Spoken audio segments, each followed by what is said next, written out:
the way that I usually like to divide these laws are into two. I divide it into two.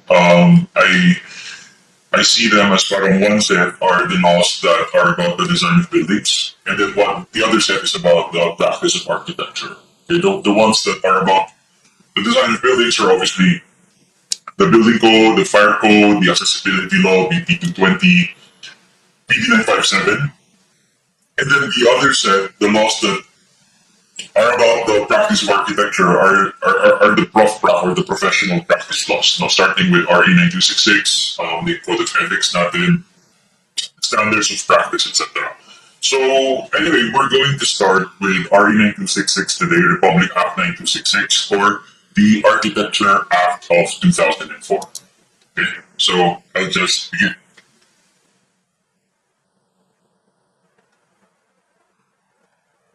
Okay.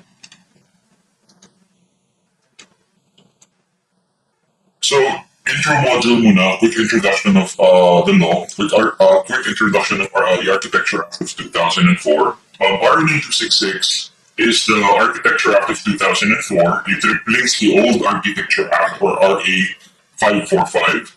RA 545 is the old one. It was known as an act to regulate the practice of architecture in the Philippines. That's the old one. You shouldn't study that. So no need to study RA 545 anymore. What you should be studying is the new one, RA 9266. The full title of RA 9266 is this: an act providing for a more responsive and comprehensive regulation for the registration, licensing, and practice of architecture. So this is the full title. As you can see, it's a much longer title because in the old Architecture Act, again, the title was simply an act to regulate the practice of architecture in the Philippines. But the new one, you know it's the new one because one, it's longer, and because there are new words there like responsive, more comprehensive. So when you see those words, you know you're dealing with the Architecture Act of 2004. Kasi mas mahaba. Okay, yung title. Okay, let's go to the first rule. There are 5 rules, no, 5 chapters. Rule number 1, general provisions line, rule number 1. So I showed you the long title. Now it's pretty long, but there is a short title, and the short title is the Architecture Act of 2004. Okay, and then rule number 1 talks about we'll quickly discuss this in statement of policy. Ano yung policy ng state or ng government, that was the reason for this law. Okay, nakalagay dito, the state recognizes the importance of architects now. The state recognizes the importance of architects in nation building and development. So architects are important, and the state recognizes that. And therefore, the state will develop and nurture competent architects, virtuous architects, productive architects, and well-rounded architects whose standards of practice and service are excellent, qualitative, world-class, and globally competitive. So the state recognizes that architects are important, so it's the policy of the state to produce good architects, basically. Okay? That's what this slide is saying. How will the state do this? How will the government, how will the country do this? Now, how will the country produce good architects? Okay, so this is the policy. This shall be achieved, or this shall be done through, number 1, inviolable, honest, effective, and credible licensure exams. So that's the first thing, basically the board exam. And the second thing is through regulatory measures, programs, and activities that foster their professional growth and development. Basically, CPD is the second thing. And again, just to recap what we're discussing is, sabi sa previous slide, the state understands that architects are important. So it's the policy of the state to produce good architects. Yun naman yung sinasabi nitong pangalawa. And the sinasabi ng pangatlo is, in order to produce good architects, the state will use two means. Okay? The first one is board exams. Ang purpose ng board exams is to ensure that only those who are qualified actually get licensed. Okay? And then for the second one naman, the second means is CPD, continuing professional development. Ang purpose naman nun obviously is those who get licensed, we want them to continuously grow. We do not want them to become stagnant after they get the exam, di na sila nag-grow. So CPD is intended to ensure that they continuously grow professionally even after they get their license. Okay? So few terms that were defined in rule number 1. Okay, so some of these terms, honestly, sobrang basic. I won't really read the entire definition kasi mahaba eh. Pero some we'll discuss a bit in detail. This one we won't know. This is basic. Eh. Architecture is defined in the law as the art, science, or profession of planning, designing, and constructing buildings in their totality, taking into account their environment in accordance with the principles of utility, strength, and beauty. Okay? Architect is defined as a person professionally and academically qualified, registered and licensed under this Act, with a certificate of registration and professional identification card issued by the PRBOA and the PRC. Um, Two important things here. We know that when we say architect, we mean a licensed architect, right? But to be more specific, no, sabi ng batas, an architect, a licensed architect possesses two physical things. Okay? He has a certificate of registration, we'll discuss this later, and also the PRC ID, or the professional identification card. So those are two parang documents, you can call them documents, kahit ID yung isa. Two documents that essentially prove that the person is a licensed architect. So COR, certificate of registration, and then the PRC ID. Okay? So, also you'll notice, I see PRBOA here because the law says PRBOA, but recently they have been parang stylizing the acronym differently, PRB ARC. No, sometimes you in your exam, I don't know kung ano gagamitin, pero recently, PRB ARC has been parang the preferred way of turning that into an acronym. It's the same thing. Professional Regulatory Board of Architecture is just to differentiate yata yung accountancy and architecture, both of which nagiging PRBOA, parang naging PRB ARC na yata tayo. I'm just letting you know that that is a thing, and in case in the exam they don't use this PRBOA acronym, instead they use PRB ARC. That shouldn't be a surprise. Okay? But the slides are based on RA 9266 and PRBOA pa yung ginamit namin dito. Okay. Anyway, continuing fair and sustainable development, welfare, and cultural expression of society's habitat in terms of space, forms, and historical context. Okay.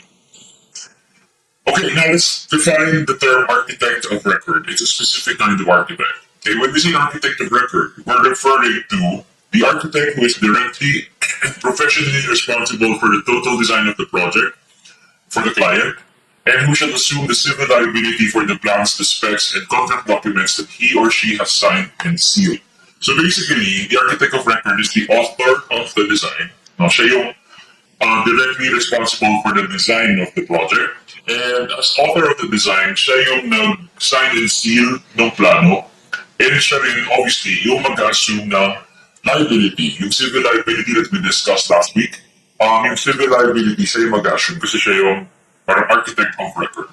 Okay? Take note that it's architect of record. Some students, for some reason, nagiging architect on record siya. No, it's not on record, it's off record, architect of record.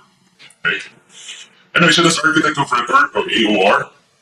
Next, architect in charge of construction, sometimes abbreviated to AICC.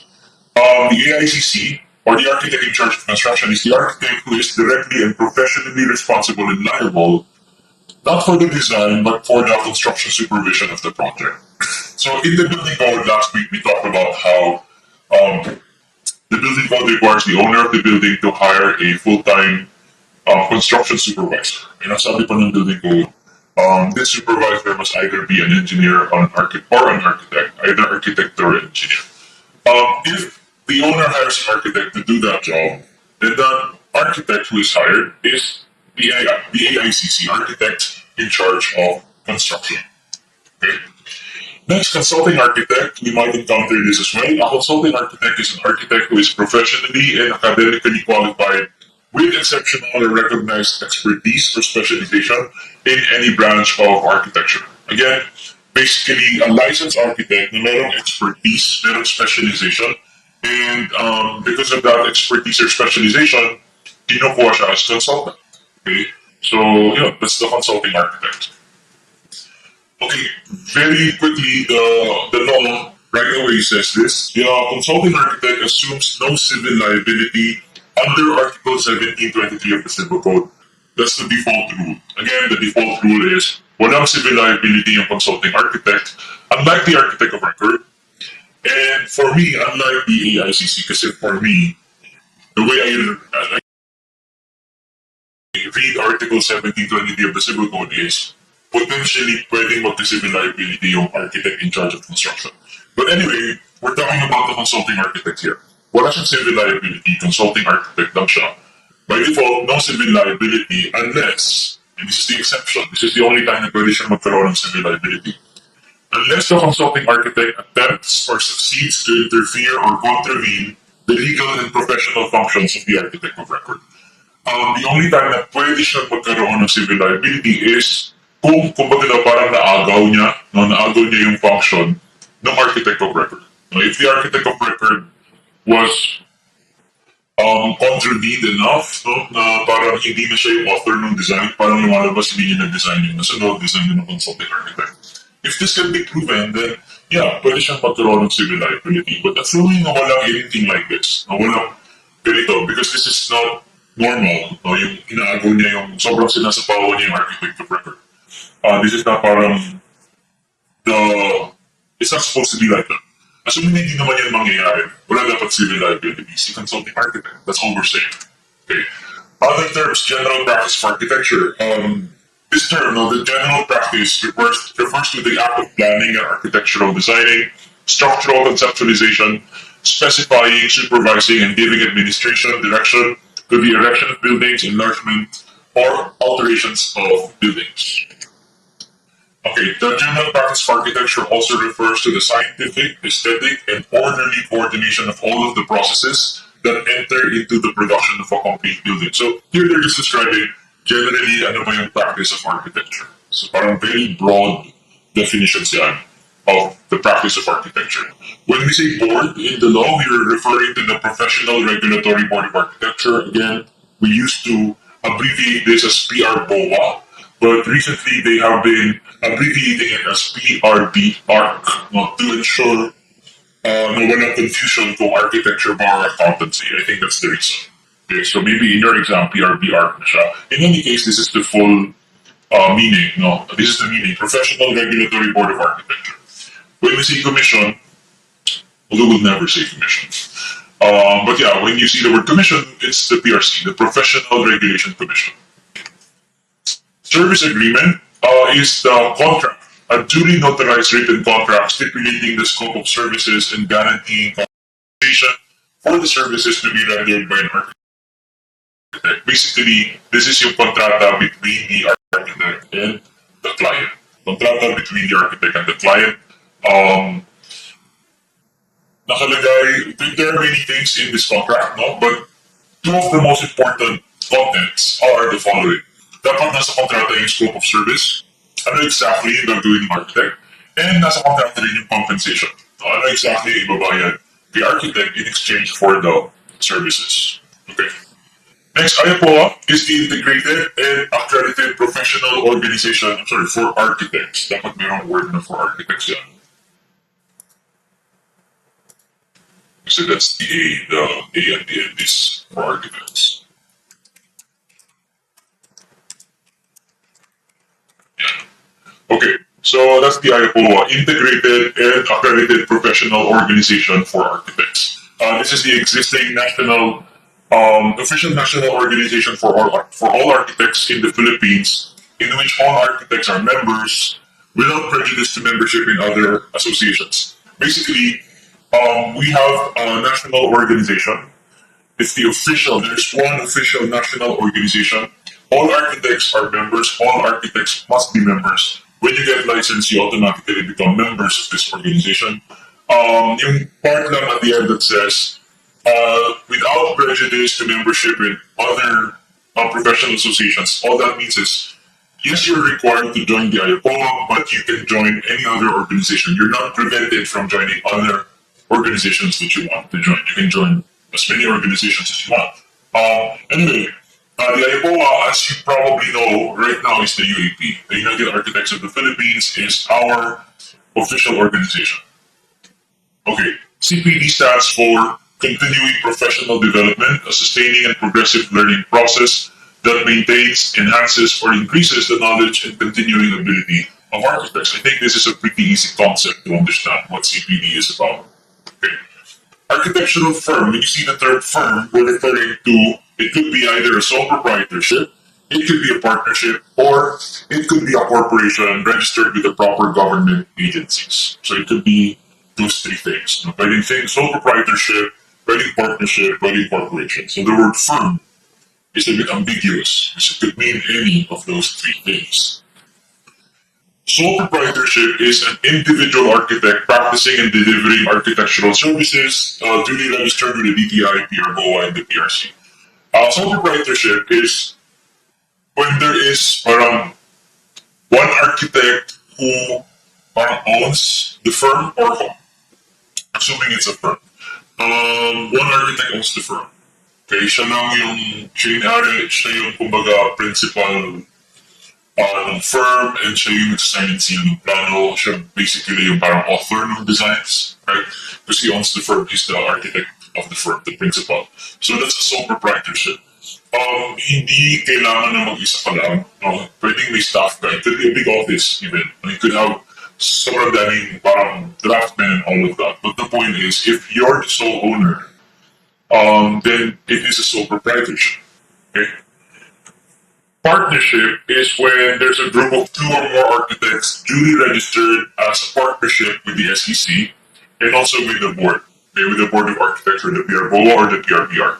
So that's partnership. Now, group of two or more architects, basically, they co-own the business and they're partners. Two or more, it doesn't have to be just two. Two or more siya. Okay, when you encounter the term architectural company, just in case you encounter it, sabi ng definition of terms, this is synonymous to the term architectural partnership. So company is synonymous to partnership. And finally, Architecture Corporation naman is a group of professionals in architecture and the allied professions incorporated with architects for the purpose of delivering professional service in architecture and the allied professions. So this is a corporation. A corporation is based on corporation law in the Philippines. Incorporated with architects, meaning dapat may architects dun sa mga parang stockholders or officers of the corporation. Merong requirement para maging architecture corporation yung corporation, because not all corporations are architecture corporations. Okay? How does corporation become an architecture corporation? The law mentions the 75% requirement. Basically, 75% of the owners, stockholders, officers, 75% of the people, okay, must be licensed architects. Okay, yun yung nakalagay sa law. Lalabas yung ulit later actually. Dapat 75% or more architect, no? Okay, kapag ganun, then pwede sila magpa-register as an architecture corporation with the PRBOA, according to the law at least. And then the architecture corporation can render professional services, no, as a corporation. Like, yung architect is the corporation, yung corporation architect. No, yung kliyente nila, ang architect ng mga kliyente nila is the corporation and not a specific parang person in the corporation, but the corporation itself. Okay? Anyway, this is yung corporate practice na tinatawag. Again, ang requirement is 75% of the owners, shareholders, etc. must be licensed architects. Okay. DTI, of course, is the Department of Trade and Industry. SEC is the Securities and Exchange Commission. Association is any formal grouping of two or more architects or architectural firms working in joint venture on a project basis. This is a bit of a broad term. Any grouping, formal grouping of two or more architects who work together on a project. Plans. Okay? Architectural plans are 2D representations reflecting a proposed development showing elements like columns, walls, partitions, ceilings, stairs, doors, windows, etc., etc., etc. So, a 2D representation of the development, yung ibig sabihin ng plan. Okay, another definition is the architectural plan is the representation of a lateral section of a proposed building, the section running parallel to the ground, at a height of 1 to 1.5 meters above the finished floor. So what this is saying is, you can think of the plan as a section. No, you can think of it as a section. Yung section line, of course, is running parallel to the ground plane, looking downwards. And kung ano yung makat, yun yung ito-drawing mo. Okay? And the section line, the section plane, is 1 to 1.5 meters above the finished floor. Okay, yun yung official definition. Okay? But lastly, the term architectural plans may also collectively refer to other architectural designs like sections, elevations, roof plan, RCP, door and window schedules, and the like. We use the term plan very loosely, very broadly, right? Sometimes we use the term plan for drawings that are not technically plans, like sections or elevation or door schedule. We sometimes call them architectural plans, right? Okay, that's fine. Okay, that's fine. Nasa batas naman, you can refer to those drawings as well. Okay, certificate of registration. The certificate of registration is a certificate bearing a registration number issued by the PRC, signifying that the individual has passed the licensure exam and is registered to practice his or her profession as an architect. So this is a piece of paper saying that you passed the exam. Okay, it looks like this. Okay, this is not mine. This is somebody's COR. It's available, but I saw this online. I don't know why the person thought it was a good idea to scan his COR and upload it online for everyone to see. But in any case, he did that. I covered his name and his face.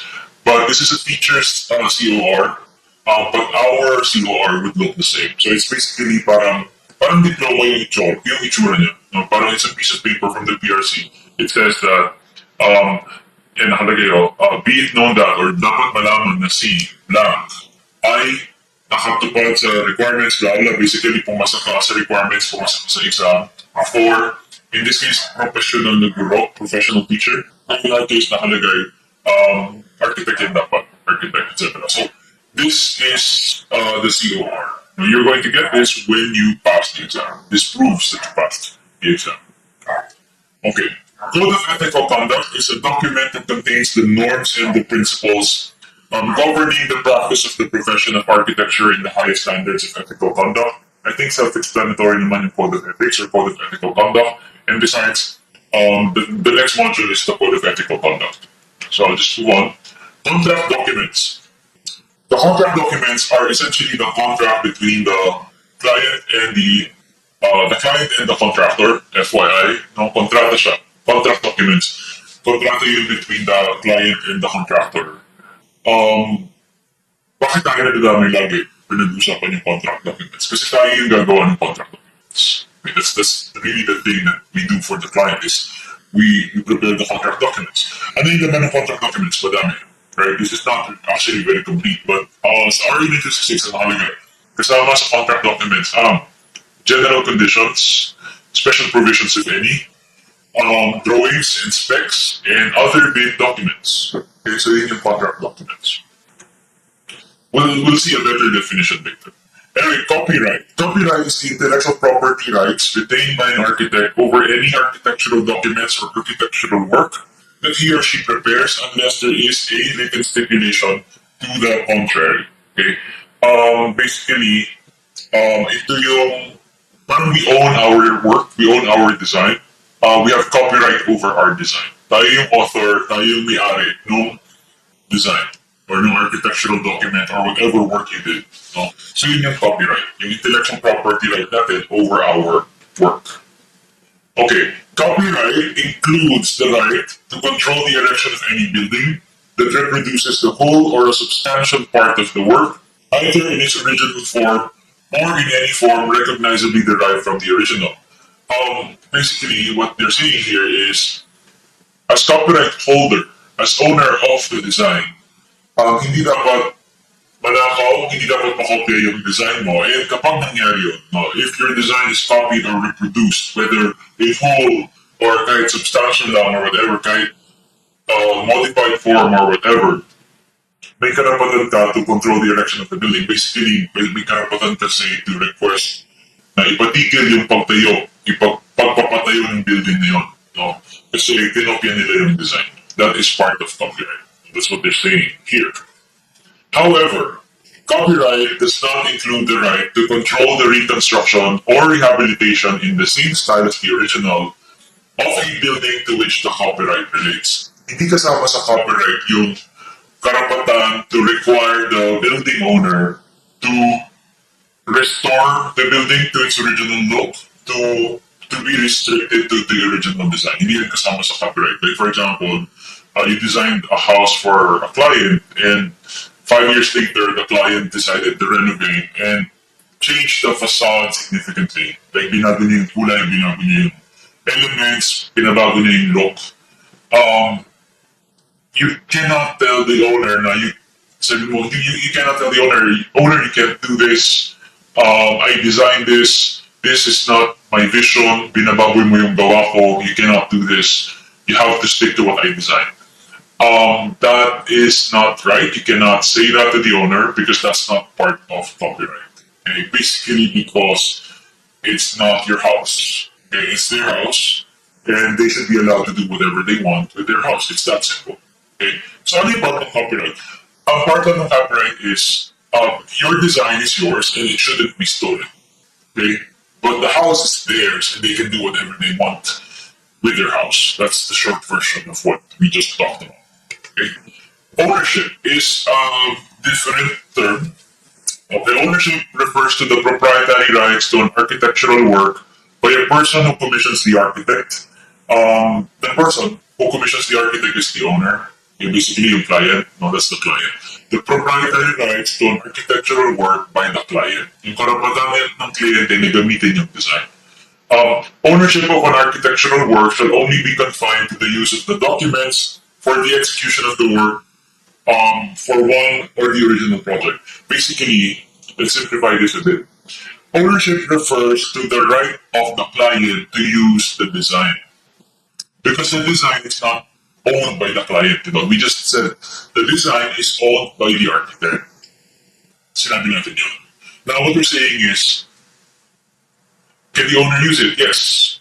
Okay, ownership refers to the rights of the owner to use the design prepared by the architect. And this ownership, the rights, is confined to one execution only. Yun naman yung sinasabi ng second part, one execution only. Okay? This is an important concept, I think, that some people don't seem to notice. But what these two terms, copyright and ownership, what these two terms are essentially saying is the client is not buying the design from you. When the client pays you, the client does not own the design. You are still the owner of the design. Okay? What the client is paying you for is for the privilege or for the right to use the design, your vision, to build, say, their house. That's what the money is for. Hindi mo binibenta yung design to your client based on these two definitions. Hindi mo binibenta yung design. The copyright is retained by you. Okay? Ang binibenta mo lang is itong proprietary rights for the owner to implement or to execute the vision. And that implementation is one step. Okay? Another relevant parang rule that is kind of in line with what we're talking about now is sa compensation, you'll notice, the owner now is limited by default to one execution of the plans. Isang tayo lang ng bahay, that's what the money is for. If they want to use the plans again, say if they want to build the house twice, right? They have to pay you again. They have to pay you for the second implementation. You receive a fee as well for the second implementation. So that tells you, again, na hindi talaga nagpapas kay owner yung plano, you still own the plans, no? Even if you get paid, you still own it, and they can't use it again without paying you again. The money that they're giving you is for every time they implement. They're paying you because you're allowing them to implement your vision, basically. That's what these two terms are telling us. I hope that's clear. We're going to move on to this. Ownership does not apply to repetitions or subsequent projects. We said that. Again, by default, walang repetitive construction. Of course, unless pinag-usapan nyo. Pero by default, kung walang usapan na it's going to be repetitively constructed, then it shouldn't be constructed repetitively. At least not without additional compensation. Pag-usapan muna. Okay, CPD providers are entities, agencies, organizations other than the IAPOA accredited by the PRBOA to deliver CPD seminars. Okay, so an organization that delivers CPD seminars, CPD lectures, and other modules where people can earn CPD points, etc. Again, the accreditation is done by the board. Okay, nakalagay naman. Diversified architectural experience. Sometimes we call this apprenticeship. No, apprenticeship. A post-grad or a post-baccalaureate pre-licensure experience of 2 years required of a graduate of architecture prior to taking the licensure exam. So, ito yung, again, apprenticeship na tinatawag natin madalas. No? 2 years of basically experience before the exam, so pre-licensure, but post-baccalaureate, post-grad, after you graduate. And 2 years translates, I think, to, I'm not sure, 3,840, something like that, about 3,000 plus.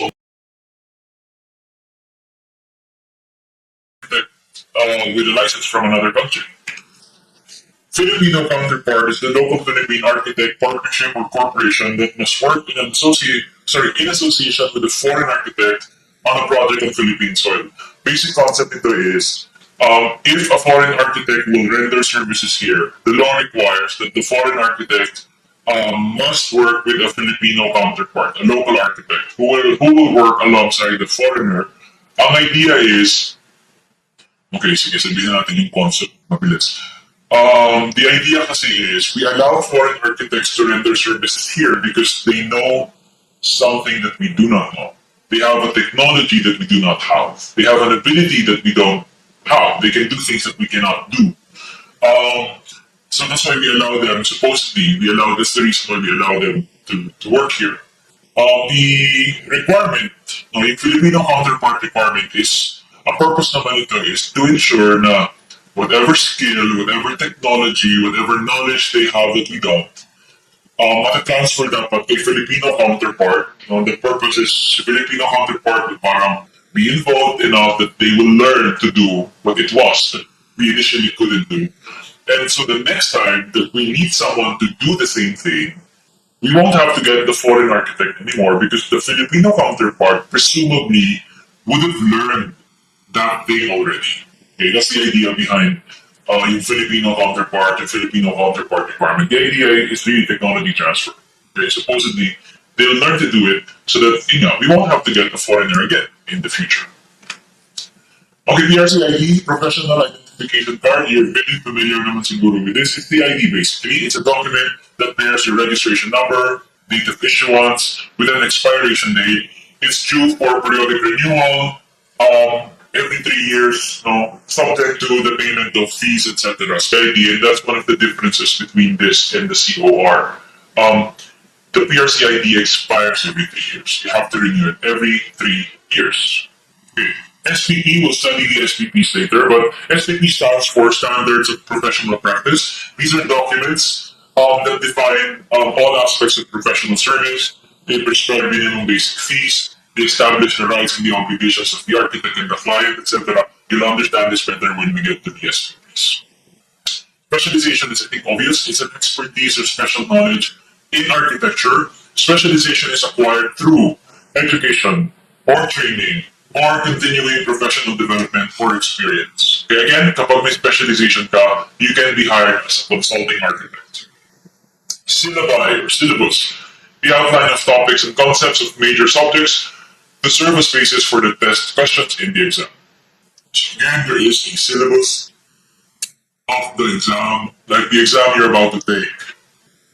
It has a syllabus, and you should read the syllabus. Okay, there's an official syllabus.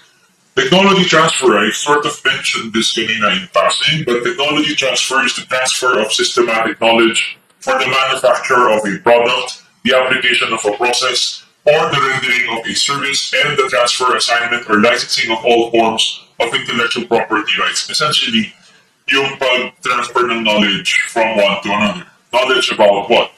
Could be anything. Knowledge about how to render a service, how to make a product, how to do a process.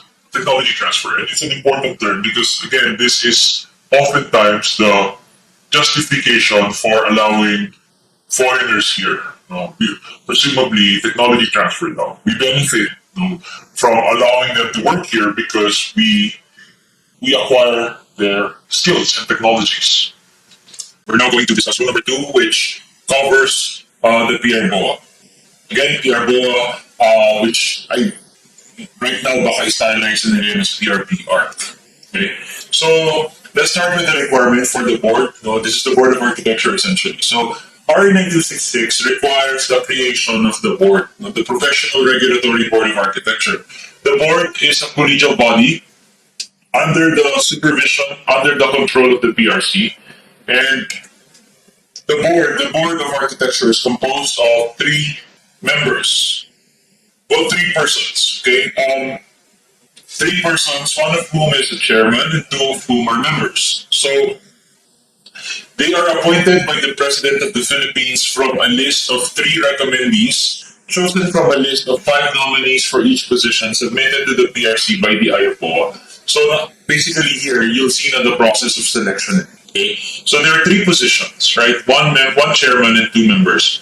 3 positions. For each position, 5 people are nominated by the IAPO. Okay? The nominations are submitted to the PRC. And from these nominees, the PRC will choose 3 persons. Okay, 3 persons, kasi nga 3 positions. So basically 1 per position. And the 3 persons are recommended to the President of the Philippines, who will then appoint the 3 persons recommended by the PRC. Okay, and they become the Board of Architecture. Now, the chairman and members, Board of Architecture. So before we talk about the job, before we talk about what they do and why we care, let's talk about who can be members of the board and the qualifications for the board positions. Right? So each member must possess the following qualifications. 1, dapat citizen and resident of the Philippines, which I think is obvious. 2, dapat architecture graduate, of course, kasi Board of Architecture ito. 3, dapat licensed. And again, pag sinabing licensed, dapat meron certificate of registration and professional identification card. And third, at least 10 years of active practice on the date of appointment. 10 minimum years of active practice upon appointment. So those are the qualifications. But there are, I think, others. Okay. Next requirement, must not be a member of the faculty of any school, any college, university, or review institution where a regular course or review course in architecture is taught, must not have any pecuniary interest or financial interest in such institutions. Basically, hindi pwedeng teacher ng architecture school, kahit review center, or kahit hindi ka teacher, hindi pwedeng meron kang financial interest. Like hindi pwedeng, I don't know, investor ka or member ka ng board or whatever. No school na yan. The obvious reason for this is ayaw natin na baka kasi gamitin mo yung position mo, baka i-leak mo yung questions, for example, just as a school, diba? To give your school an unfair advantage in the exams. So that's a possible reason for this prohibition. Basta bawal. Paano kung former teacher? Nakalagay, kung former teacher ka, you must have officially resigned, must have completely stopped teaching, advising, or reviewing for at least 5 years before getting nominated. So 5 years ka na dapat na walang connection dun sa school. So that's the requirement. Other requirements to qualify to be nominated, you must never have been convicted of any crime involving moral turpitude.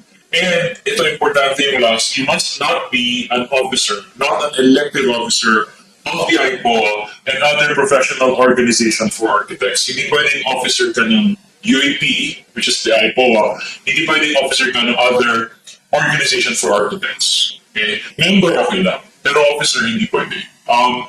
They don't really explain why, but 2 possible reasons for this. 1, baka loaded ka, okay, kasi officer ka. And 2, baka kasi gamitin mo ulit yung position in this case naman, you might be tempted to use the position to advance the interests of your organization or to give members of your organization, again, unfair advantage somehow, kasi it comes with power. The post, the position in the board, it comes with power. So, those are maybe the reasons why bawal yung officer ng organization for architects, whether IAPOA or other organization. Moral turpitude, I just want to quickly define because we're going to encounter this many times. Moral turpitude is conduct that is considered contrary to community standards of justice, honesty, or good morals. No, conduct parang immoral, dishonest, unjust conduct. That's moral turpitude. So crimes involving moral turpitude are crimes that when you're found guilty of, your people will kind of see you as you don't have good morals, you're dishonest, you don't have a good sense of justice. Okay, so that's moral turpitude. Okay, term of office. How long will they hold office? The members of the board will hold office for a term of 3 years, so 3-year terms, or until their successors have been appointed and qualified. Pwedeng ma-extend kung wala pang kapalit. Pero by default, kung meron naman ng kapalit, dapat 3 years. No? 3 years.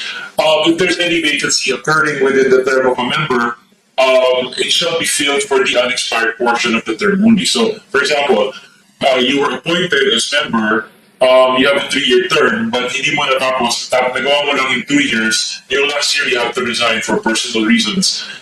Somebody's going to replace you, but that replacement will only serve for 1 year because there's only 1 year remaining in the term. Okay, hindi siya mag-start ng totally new 3-year term. Okay. Next, each member of the board may be reappointed, yes, but only once. One full term only. Okay? And of the members of the board first appointed under RA 9266, ito yung scheme. One member, so we're talking about the first board, no, the first board under RA 9266. One member will become chairman and will serve for 3 years. Another will become member and will serve for 2 years. And a third will become member serving for 1 year. So, isang chairman, dalawang members. The weird thing lang talaga is this, no? 3 years yung isa, 2-year term yung pangalawa, 1-year term yung pangatlo. This is by design. This is on purpose. Ang purpose nitong ganitong scheme is para hindi sila sabay-sabay aalis. Kasi di ba the term expires after 3 years eh.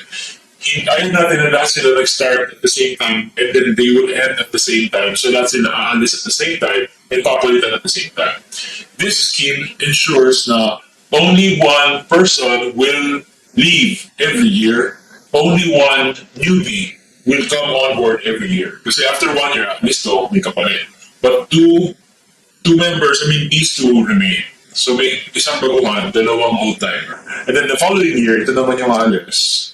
So siya yung papalitan, may newbie dito, but these two are still parang their experience, right? And then, after the 3rd year, si chairman, pero may dalawang members na experience. Parang ganun yung idea. Okay, that's the idea behind this scheme. It's only true of the first 3 members, but the subsequent members, lahat take 3-year terms na dapat. Okay? Okay, now let's talk about their powers and functions. Ano ba yung trabaho ng board members? No? They prescribe and adopt the implementing rules and regulations of RA 9266. Sila yung gagawa ng implementing rules and regulations. They supervise the registration, the licensure, and the practice of architects in the Philippines. They administer oaths in connection with the administration of the Architecture Act. Sila ang nag-issue ng lisensya. They issue, suspend, revoke, or reinstate licenses. And again, when we say licenses, we mean COR and the PRCID. They also adopt an official seal of the Board of Architecture. Yung seal is adopted by them. The board will also monitor the practice, the conditions affecting the practice. They will adopt measures for the enhancement and maintenance of the standards of the profession. Sila rin ang gagawa ng Code of Ethical Conduct and SPPs. And sila ang haharap para sila yung didinig sa administrative cases. Admin cases lang obviously, kasi hindi naman sila judge. Admin cases, mga nireport na violators ng Architecture Act, Code of Ethics, etc. Admin cases yan, pwedeng i-report sa kanila. Sila obviously yung mag-hear nung kaso. Kaya mag-decide kung dapat ba may penalty, etc. Sila rin yung gagawa ng CPD guidelines, no, in consultation with the IAPO. Now, this is important. You're going to see this when you read RA 9266. Nakalagay sa batas, Attendance to CPD shall not be made a mandatory requirement for the renewal of the ID. This is true and this is in the law. Nakalagay, hindi dapat gawing requirement ng CPD sa PRC ID renewal. Okay? But as you know, nagpasa ng panibagong batas ng 2016. No? You can look this up, the CPD Act. I'm sure you've heard of it. The CPD Act of 2016. Very controversial. Pero this part basically is considering this amended na. Okay? The 2004 law for architects explicitly said hindi dapat gawing requirement dyan. Pero na-supersede na yan ng subsequent legislation. 2016 CPD Act now requires CPD points for the renewal of the PRC ID. Okay, baka nung magulat kayo na. Nakalagay pala sa batas, sapat nga na binalik. Ba't nila, wala nga, binalik lang din. Okay, batas to, batas din yun. And mas bago yun. So yun yung masusunod. That's the basic explanation. Okay, so CPD is a requirement now. Not by virtue of this, not by virtue of RA 266, but by virtue of the CPD Act. I can't remember kung RA number what, 1,000 something in it. Basta the CPD Act of 2016. Okay, other jobs of the board. Sila yung gagawa ng syllabus ng exam. Okay, that's why they're important. Sila yung gumawa ng syllabus. Sila yung nag-decide kung anong subjects, etc. Alin ang kasama sa exam. Okay? And probably the most important for you guys is this. Sila yung gagawa ng exam questions. Okay? Sila yung mag-administer ng exam. Not them personally, obviously, but sila yung primary administrator of the exam. Sila yung mag-check and mag-release ng results. Okay? So, yun yung trabaho ng board. And for foreigners, sila rin yung nag-approve ng temporary permits or special permits for foreign architects who wish to practice architecture here. Another job of the board, in coordination with the CHED, Commission on Higher Education, it's their job to ensure that architecture schools comply with the standards. Kasi meron standards sa architecture schools when it comes to the curriculum, the facilities, etc. May standards yan, ensuring that they comply with the standards prescribed by the CHED is part of the duties of the board. Another job of the board is to fully computerize the licensure exam. Okay, this one naman, na-achieve na yan, I think 2009, 2010 pa, fully computerized na talaga yung exam. Nasa batas yan, it has to be fully computerized. If you're wondering, bakit tinanggal yung drawing na part ng exam? Probably because of this. Nakalagay sa batas, it has to be a fully computerized examination. Okay, ito, basic lang, administrative supervision of the board. The board, like any other board, of any other professional board, is under the PRC. So the PRC oversees all professional boards. Tayo, Board of Architecture, Board of Accountancy, Board of Civil Engineering, Board of the teachers, they have their own boards. The nurses, the doctors, all of us, we have our boards, right? All of these boards are under the PRC, and therefore all records of the board, all applications for exams, etc., shall under be the custody of the PRC. PRC ang mamimili ng Secretary of the Board. The PRC will provide secretarial services and other support services to the board.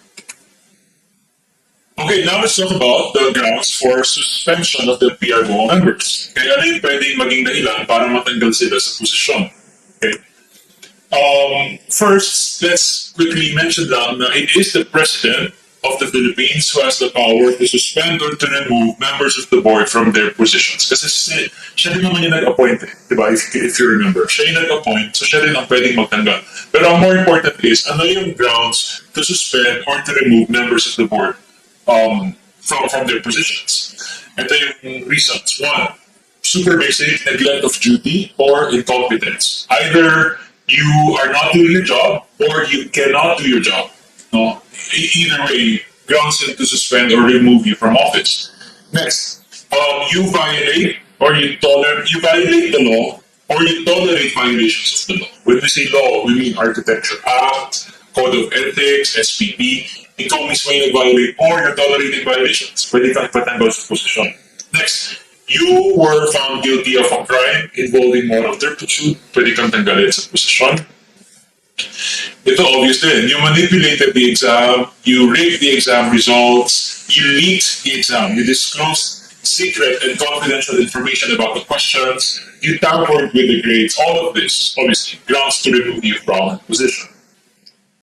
Okay, so that's rule number 2. That's the board. we're now moving to rule number 3. We're now about to talk about the exam.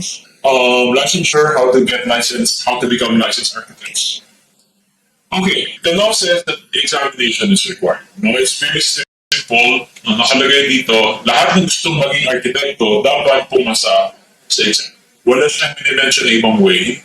Walang non-exam way na sa batas, at least in our law. I don't know about the other professions, pero sa batas natin, ito yung nakalagay. Examination is required. In order to get license, you have to pass the exam. Okay? So, that's easy, right? You have to pass the exam to get license. Ang mas complicated question, well, not complicated, mas mahabang discussion pa yung sino ba pwedeng mag-exam? Okay? So, ito yung qualifications for people who desire to take the exam, like you guys. You want to take the exam. So, according to the law, the qualifications are the following. 1, you must be a Filipino citizen, or kung hindi ka Filipino citizen, you must be a citizen of a foreign country who is qualified to take the exam. Okay? This first thing is important because this tells us that foreigners may take the exam provided that they meet the qualifications. There are qualifications, like reciprocity, we'll discuss this later. Pero ang point is, hindi restricted to Pinoy ang board exam for architects. Okay? Other qualifications, you must have good moral character. Okay? Hindi naman, I don't think na kailangan mo submit ng certificate of good moral character, but double check na lang lagi yung list. Required ka rin na obviously graduate ka ng BS Architecture. Okay? And you know this very well. You must have 2 years of diversified architectural experience certified by a registered and licensed architect, your mentor. Ito yung apprenticeship in 2 years, 3,840 hours or something. If you happen to have a master's degree, it's going to be credited as 1 year of experience and 1 year na lang yung kailangan mo. But for everyone else, 2 years yung kailangan nilang ma-earn na experience. And of course, you must never have been convicted of any criminal offense involving moral turpitude, which is probably the reason why we're required to secure an NBI clearance for the exam. Now, speaking of the NBI clearance, ano yung required documents? Take note that this is in the IRR and pwede itong magbago, pwede itong padagdagan kung gustong dagdagan ng PRC or ng PRBOA. Pero ang nasa IRR are the following. NSO birth certificate, very basic. NSO marriage contract for married females. No, this only applies to married females because, I mean, you might think it's a bit sexist, and it probably is, but the reality is a lot of females in our country change their last names when they get married. So, medyo, I think that's the reason why this is required. Others, college diploma that indicates your date of graduation. TOR, transcript of records, that also indicates your date of graduation. The logbook form, the accomplished diversified training forms, TT form 001 and 002. But yeah, in any case, the logbook is a requirement. Kasama of course sa logbook mo yung affidavit ng mentor mo, including photocopy ng kanyang PRC ID, PTR, and IAPO receipt. Okay, others, NBI clearance, and other documents that the board may require. I'll be honest, I don't know if there are other documents that the board requires, but that's the minimum list required. Pero yes, pwedeng dumami pa yan, pwedeng madagdagan if the board sees na kailangan dagdagan. Okay, let's talk about fraud in application. So you applied and you committed fraud. You lied about something in your application. Okay. If you are caught committing fraud, if you get caught, the board may refuse to renew your license. The board may suspend or revoke your license if you obtained it through fraud. If you obtained it by false swearing or any misrepresentation in your application, like you submitted a fake diploma or you submitted, I don't know, a forged document or whatever. Okay, so pwede kang bawian ng lisensya pag nahuli. Now, what are the subjects for the exam? I won't read the entire description, but I'll just read the headings. Of course, history of architecture is there. Theory of architecture, basahin nyo na lang, pero I suggest basahin yung syllabus kasi this one is very broad. Yung syllabus mas detalyado. Theory of architecture, of course, architectural practice, theory and principles of planning, kasama yan sa subjects, structural design, materials and construction, utilities, urban design, architectural interiors, design and site planning, and I think that's the last one, design and site planning. So those are the subjects. Sorry, hindi ko na binasa yung detailed descriptions ng bawat isa. Pakibasa na lang on your own. Pero those are the primary subjects according to the law that must be covered by the exam. Now, can these subjects be changed? Can we add to them? Can we deduct or can we remove some of them? Yeah, the syllabus can be revised. Essentially, that's the question. Can it be revised? Yes. Sino pwede mag-revise? The power to revise the syllabus is in the PRBOA. The PRBOA, of course, subject to the approval of the PRC. The PRBOA may revise or exclude any of the subjects and their syllabi and add new ones as the need arises. So if anyone has the power to change the syllabus of the exam, it's the Board of Architecture. Now let's talk about how to pass. What score must you obtain to be considered as having passed the exam? Nakalagay dito, your weighted general average must be 70%, and you must not have a grade lower than 50% in any given subject. Okay, so those are the two things. No grade lower than 50 in any subject, and overall average, weighted average is 70%. I'll quickly explain this for those who don't really understand kung ano ibig sabihin ng weighted average and ano yung no grade lower than 50. Yung weighted average is, you need to understand that there are, after you take the exam, you'll receive your scores. Okay, you'll receive 3 scores and then a weighted average at the bottom. Okay, what are the 3 scores for? The 3 scores are for the 3 questionnaires that you answer for the exam. You get 3 questionnaires. You get the first questionnaire on Friday morning. I was doing Friday and Sunday exam. You get the first questionnaire on Friday morning. That questionnaire covers history of architecture, theory, prof, check na lang yung subjects for the morning. So that's the first questionnaire. You get a second questionnaire on Friday afternoon covering structural conceptualization, utilities, construction, materials, mga ganyan. That's your second questionnaire. And then the third questionnaire is given to you on the second day, on Sunday. Whole day siya sasagutan. Ito naman yung about design. Okay? So, when you pass the exam, so we're saying when, not if, because we know you're going to pass. When you pass the exam, you will get 3 scores. 1 score for each of the 3 questionnaires. Okay. Now, why do we say weighted average? We say weighted average because not all questionnaires have the same weight. Hindi yan 1/3, 1/3, 1/3. Kasi no questionnaires equal weight. No. The first questionnaire, Friday morning, is worth 30% of your grade. The second questionnaire, Friday afternoon, is also worth 30% of your grade. And then the last questionnaire, the third one, the Sunday questionnaire, is worth 40% of your grade. That's why sinasabi natin, weighted average. Kasi hindi siya simple average. Iba-iba siya ng weight. Pinakamabigat. Yung second day, yung third questionnaire. Okay? Now, to make matters a bit more complicated, the questionnaires are not the same length. Some of the questionnaires have more questions than others.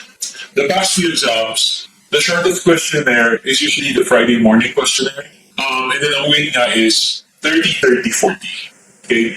If you think about it, I realized na pinaka-mabigat, like if we're talking about weight, percentage weight lang ng bawat isang tanong, mabibigat, I think lumalabas yung Friday morning. If you think you want to be mabigat yung Friday morning, each mistake on Friday morning costs you more than on Friday afternoon or on Sunday because Friday morning is only 120 questions and yet it carries 30% of the weight. Ito complete mo ilang percent per question yun. Medyo nakaka-stress isipin actually kasi ang daming, every mistake, parang mas malaki yung deduction from your overall score kasi there's just fewer questions and it's 30% of the score. So, I don't know, I just think about it in that way. Parang, like, Friday morning, I really have to do well because I have to do well.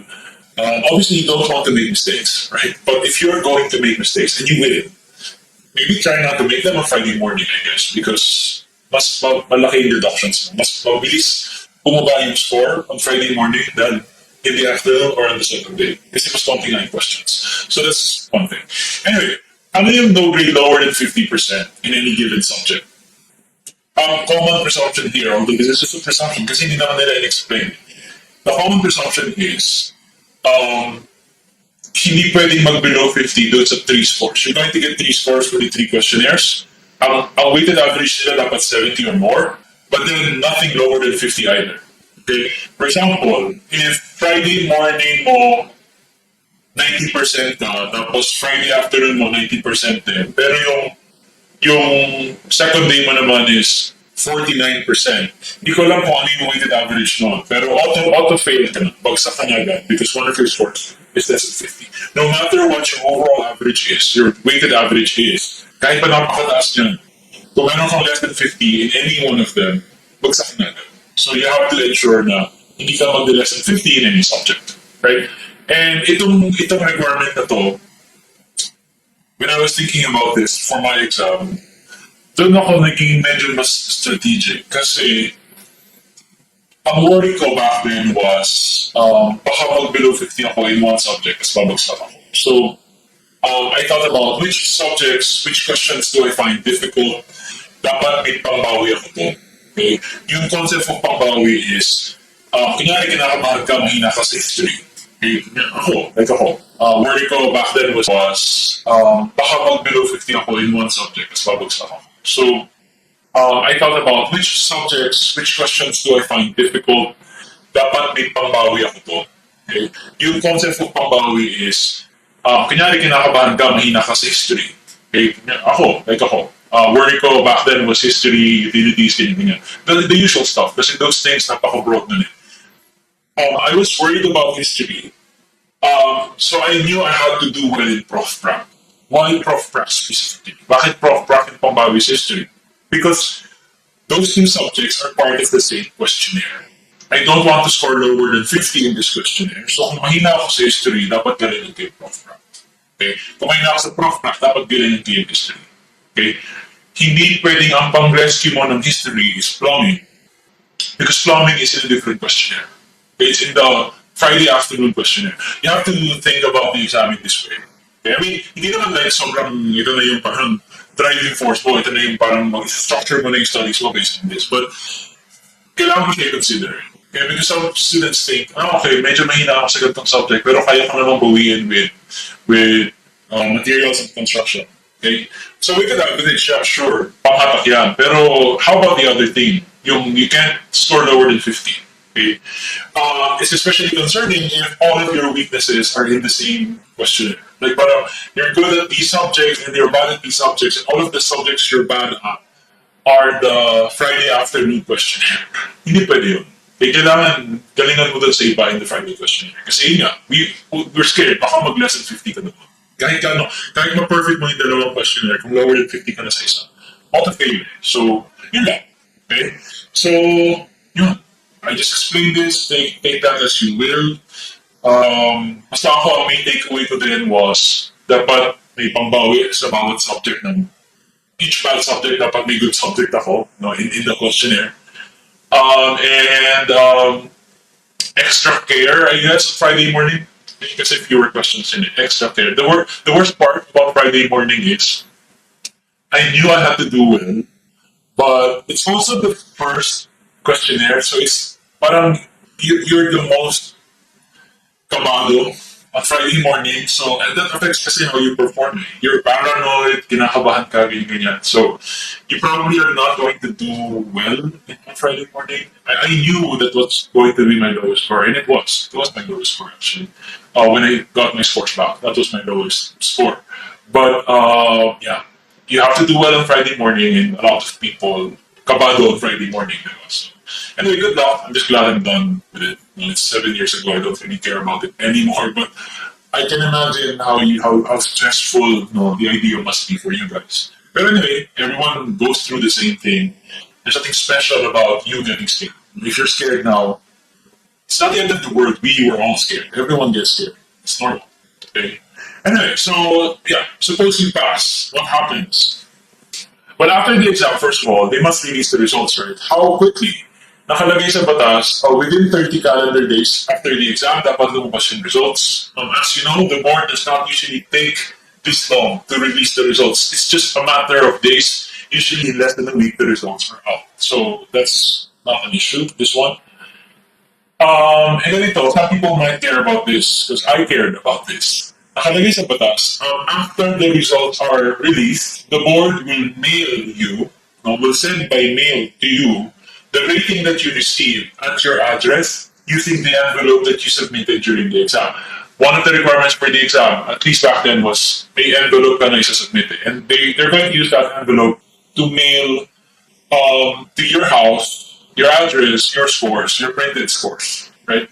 Going back to the main topic, a purpose of envelope is you're going to send your printed scores to your house. Okay? If you don't want that, you can attend the oath taking. You can get the printed scores on that day, during the oath. Kasi if you don't claim it, they're going to mail it to your house. Okay, so oath is a requirement. You must take the oath before you can enter upon the practice of the profession. After you pass, you take the oath. That's what the oath taking is for. And the law says naman about the issuance of the license. Again, you receive two documents. When you pass, when you get licensed, you receive your COR and your PRCID. It's going to be issued to you after you pass the exam. We said this already, but we'll reiterate it. The certificate does not expire. It's not scheduled to expire. It doesn't expire regularly. It remains in full force and effect until it is withdrawn, suspended, or revoked. But the PRCID expires every 3 years. Okay, and to renew, you have to pay the annual registration fees with the PRC. And again, because of the CPD Act of 2016, you also have to have enough points to renew. The PRC will accept renewal of IDs without enough points until this year only, until December. Okay, roster of architects, very quickly lang. There is a roster or a list of all architects in the Philippines. They're part of the list. This list is prepared and updated by the board, and this is a public list. In fact, this list is online. Somewhere in the PRC website, merong part you can verify licenses. Okay, so this is often used by human resources, HR people who are trying to confirm yung kine-claim na license ng mga aplikante. So basically, you just enter any profession that the person's claiming, you enter the name, like totoo bang architect yung person or not, or whatever profession, may ibang professions. Pero yan yung roster. That's the idea of the roster. It's a public list so that the public knows sino ba yung architects. Let's talk quickly about the seal. Okay, all architects are required to sign and seal contract documents. The seal is standardized. Now, there is a standard seal for architects. It's the board that's prepared the standard design. Now, nakalagay sa batas na no officer or employee of the, let's just say the government, no officer, employee of the government can accept architectural plans that have not been prepared in full accordance with RA 9266. Ang simple version nito is, ang architectural plans dapat signed and sealed by an architect and not other professionals. Dapat arkitekto ang nakapirma at nakaselyo. Pag hindi arkitekto, hindi dapat tinatanggap ng gobyerno, ng LGUs basically. Okay, so yun. Next, drawings and specs. They're our intellectual property, bawal kopyahin, bawal gamitin, bawal i-duplicate without our consent, which is basic. Okay? Ito yung pinaka-explicit statement. All architectural plans, designs, specifications, drawings, and other architectural documents shall bear the seal and the signature only of an architect. Walang ibang pwedeng mag-sign or mag-seal ng architectural plans, architecto lang. Obviously, sa example, tinanong ka, this is what you answer. In fact, there have been exams na ganyan kasi pinanong. Sino ang dapat mag-sign ng architectural plans? The answer is architect. It's so obvious. It almost seems like a trick question. And there was one batch na parang nag-worry sila baka doon trick question kasi 3 times pinanong. Sino ang dapat mag-sign and seal ng architectural plans? Architect, civil engineer, blah, blah, blah, blah, blah. Of course, you'd answer architect. But then they asked it 3 times. And after the 3rd time, you start to question the reality, I guess. You start to think, am I missing something? Or why are they asking this? Because it's just a trick question. I mean, at least my friend thought that. That was in 2012, I think. But I think the reason they did that was medyo kasagsagan nung debate with the civil engineers. Kung sino ba talaga pwede mag-sign it. Pwede ba sila or tayo lang? Parang that was the debate. So, anyway, as far as we're concerned, there's no debate. The answer is architects only. Kasi architectural plans. Nasa batas natin. Okay? The board shall prescribe the design, the size, the contents of the tricycle. Again, there's a standard design. The board prepared the standard design for this. Next, the requirement to indicate your license on your drawings. The architect is required to indicate the following things on your drawings and other architectural documents. You must indicate your license number, a certificate of registration number, PRCID number, date of issuance ng PRCID, yung validity ng PRCID. I don't know, to be honest, ang number na kasi i-indicate talaga sa title block is yung number sa PRCID, the license number and the PRCID. So, I'll be honest, I don't really know kung ano yung COR number. I don't know if it has a number, maybe I'll check later. But anyway, they're required to be indicated, including, again, kailan in-issue yung PRCID, kailan siya mag-expire, the PTR, no? And yung IAPO membership or receipt number. Required yan to be indicated. Kaya nilalagay yan sa title block. Halagay sa batas. Required.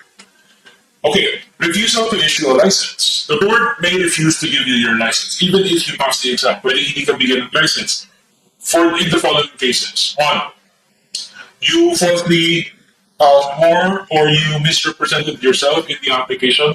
Okay, basically fraud. No, meron kang piniking dokumento, nagsinungaling ka sa logbook, hours, whatever.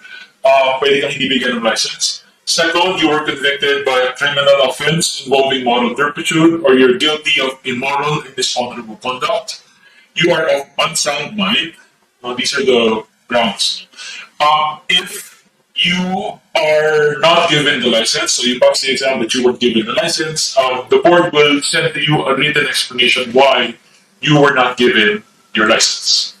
However, nakalagay sa batas, political offenses should never be grounds to not issue a license to you. Suspension and revocation of your license. Okay, so the board has the power to suspend or revoke your license on the following grounds. So, again, paulit-ulit to, fraud in your application. Okay, nagsinungaling ka, nagdaya ka, nag-cheat ka sa exam, you submitted fake documents, whatever. Next, gross negligence or incompetence. License ka, but you're like grossly incompetent or negligent, hindi mo alam gawin yung trabaho, etc. You're guilty of unprofessional or dishonorable conduct, grounds din. Umima ka ng plano na hindi mo naman ginawa or hindi naman ginawa under your immediate supervision, grounds yan to suspend or revoke your license. Naglagay ka, essentially. You paid money except the regular fees to get your license. Okay, next. You impersonated a practitioner or a former practitioner, or you're practicing under a fake name. When you say fake name, any other name other than any other name bukod dun sa name na nasa license mo. If you use any other name, you are practicing under a fake name. A fictitious name, an assumed name, bawal yan. Okay? Next, tinulungan mo yung illegal practitioner. Nakalagay, you aided or abetted in the practice of architecture of any person not duly authorized. Basically, may illegal practitioner and tinulungan mo siya not to practice legally. How do you help someone? I don't know. Maybe ikaw yung taga-pirma ng plano. Okay? Ito naman, kumukuha ka ng project ng walang kontrata. Okay? You are soliciting projects, you're undertaking services without a valid service agreement, or you allow yourself to be exploited by not requiring yung kontrata. Bawal yan. Again, we're required na when we render services, dapat may kontrata. And kapag walang kontrata, your license could be suspended or revoked. You violated the law, RE 266, IRR, Code of Ethics, etc. Anyone can prepare charges against you. Hindi kailangan na architects. So anyone can prepare charges. Charges shall be in writing, filed with the board. Okay? Now we go to rule number 4, sundry provisions. Okay? So some of these parang halo-halo na lang pero and some of them medyo paulit-ulit. Pero let's just go through it. Registration of architects is required. Basically, what this is saying is licensed architects lang ang pwedeng gumawa ng mga to. Okay, only licensed architects can practice architecture in the country. Only licensed architects can prepare architectural plans. Okay, sign and seal plans. Only licensed architects can use the title architect or display the word architect together with another word. Only architects can display or use any title, sign, card, advertisement, or other devices that indicates that the person practices or offers to practice architecture. Any person na hindi naman arkitekto who does any of those things is deemed engaged in the unauthorized practice of architecture. Basically, an illegal practitioner. Okay, and therefore criminally liable under RA 9266. Alright, let's talk about vested rights quickly. This is about the persons na licensed na before 2004. 2004 na ito sa yung batas. What happens to those persons na licensed na before 2004?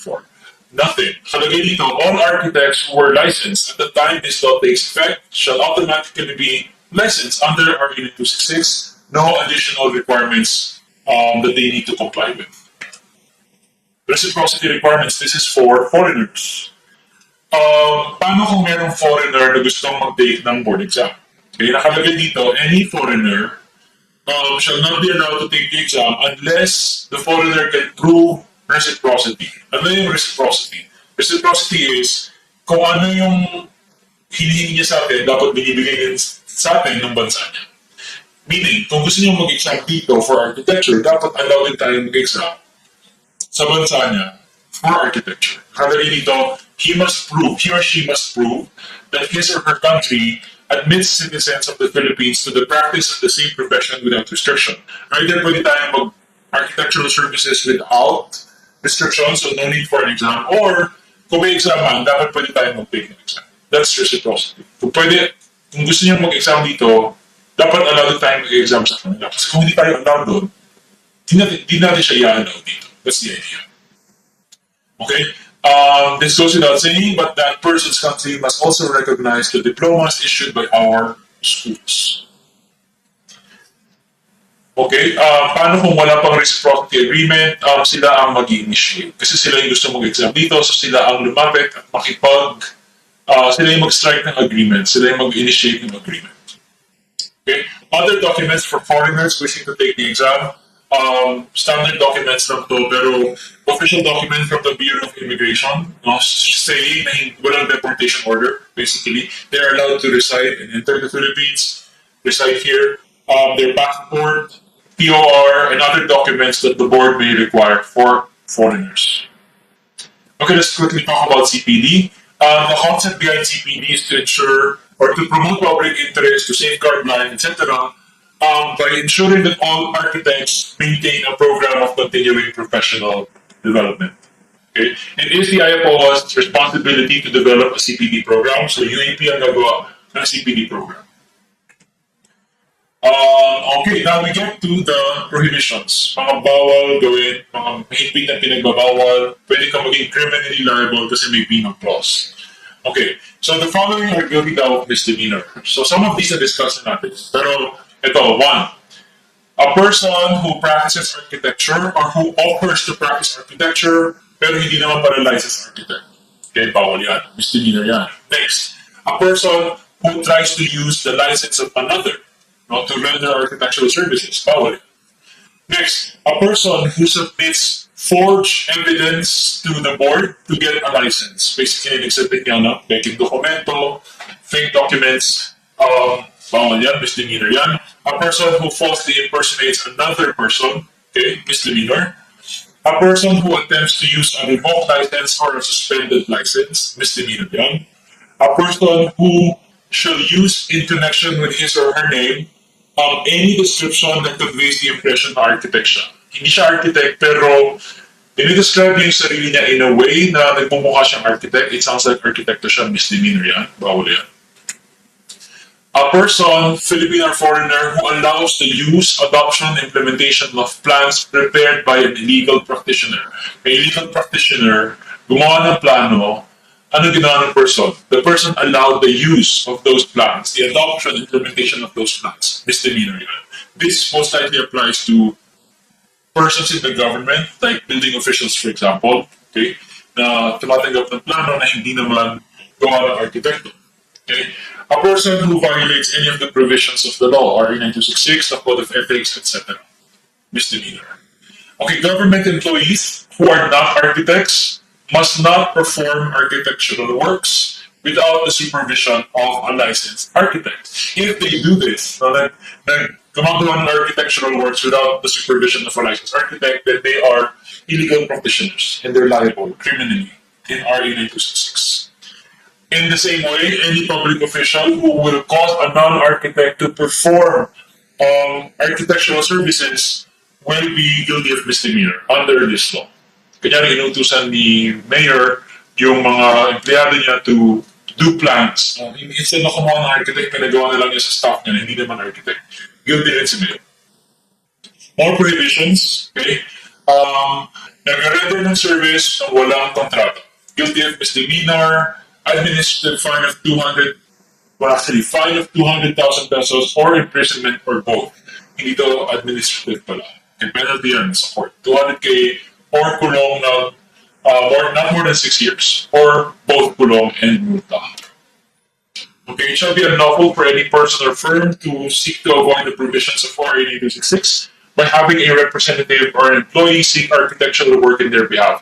This is about ano naman, yung di ba, kung hindi ka architect, bawal ka mag-solicit ng architectural projects. Hindi ka pwedeng lumalapit sa mga tao, telling them architect ka, and pwede kang gumawa ng plan for them. Bawal yun eh. Bawal yun. What if, to circumvent that prohibition, ang ginawa mo is, inutusan mo yung tao mo, I admit na inutusan ko yung secretary to do that project consulto ka na.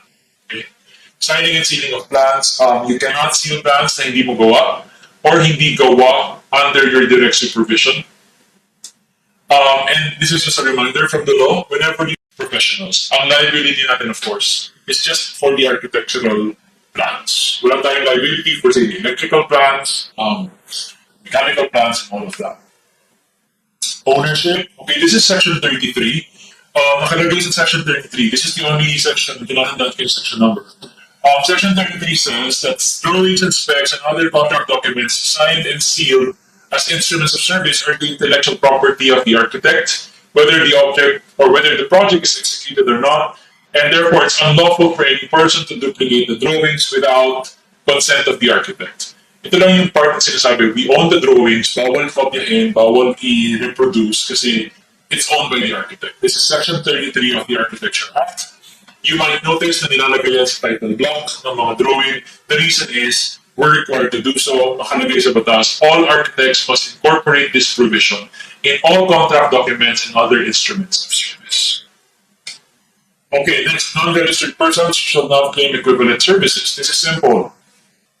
Suppose there's a person na aminado siya hindi siya architect, pero ang pinagkakalat niya is, hindi ako architect, but I can prepare plans that are just as good as the plans of an architect. I can design buildings in the same way that architects can design buildings. I can do those things that they do.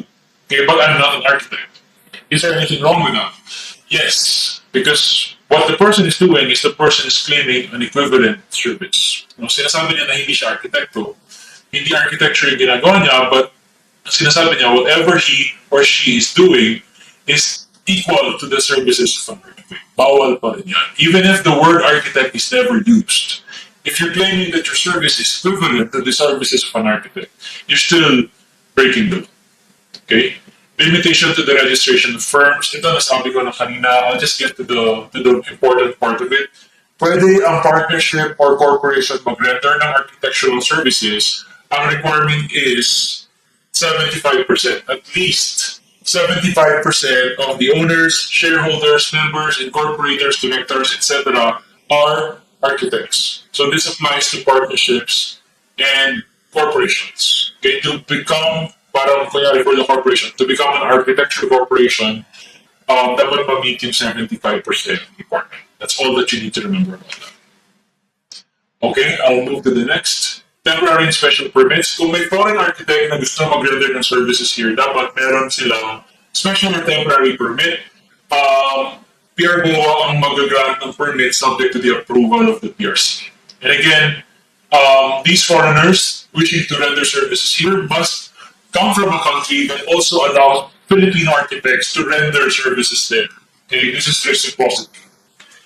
And of course, the foreigner must be an architect licensed in their country. Nasabi ko na rin to kanina, but I'll repeat this. Foreign architects who want to work here must work with a Filipino counterpart. Ang kukuha ng permits for the foreigner is basically the client. Those agencies, those organizations na gustong mag-hire ng foreigner, sila ang mag-process, hindi yung foreigner. All of these foreigners must have local insurance, just in case may mangyari, may gusto tayong habulin, etc.